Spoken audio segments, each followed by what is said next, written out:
This is Jeremy Wellborn, and today we're going to take a look at the jacking locations underneath the 2020 Corvette. It's really important that you pay attention to where the jacking locations are on the new 2020 Corvette because it's different than in previous generations. Let's start by taking a look at some reminders in the owner's manual. First of all, set the parking brake firmly. Number 2, put the transmission in park. And number 3, turn off the engine. Another caution is to prevent damage to the vehicle, so be sure you place a block or a pad between the jack and the vehicle and lift only in the area shown in these illustrations. I'm going to show you in the illustrations, but I'm also going to show you underneath the actual car so you can see these places where you're going to be jacking your car or putting it on a lift. Take a look at this lifting the front graphic here. You'll see that there is an oblong hole, and it's going to be located right behind the wheel. So let's take a look at where that is exactly on the car. Go right behind the front wheel and tire. We're going to look down here at the frame under the car, and you will find that oblong hole for your jacking puck, whether you're using a jack or a lift. Be sure you look for this particular hole, and I'm going to show you it's not very far behind that opening. There it is.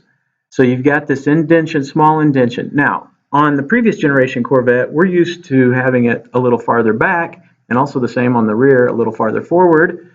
And we see these larger cutouts on this vehicle as these are shipping strap locations. These are not the jacking puck locations for the 2020 Corvette. The circle holes are not for the jacking locations. There's the circle hole. Move back up and you'll see the hole for the jacking puck, which is an oblong hole. This is a critical distinction since we have a 60-40 weight distribution with 60% of the weight in the rear and 40% in the front. So let's take a look at the owner's manual again and see the location of the rear lift point in the frame. Notice that it's once again the oblong hole and it's past the bend in the frame. So let's take a look at where that is on the actual car. Right in front of the rear tire and wheel, we move back just a few inches, and in this part of the frame you can see the oblong hole for our jacking pucks.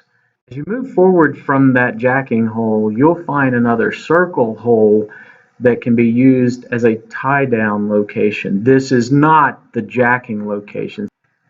So be sure that you're using the correct jacking locations, which are the oblong holes located directly in front of the rear tire and directly behind the front tire.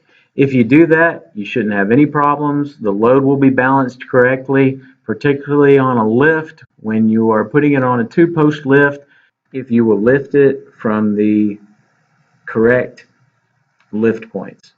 Have a safe and fun time working on your 2020 Corvette.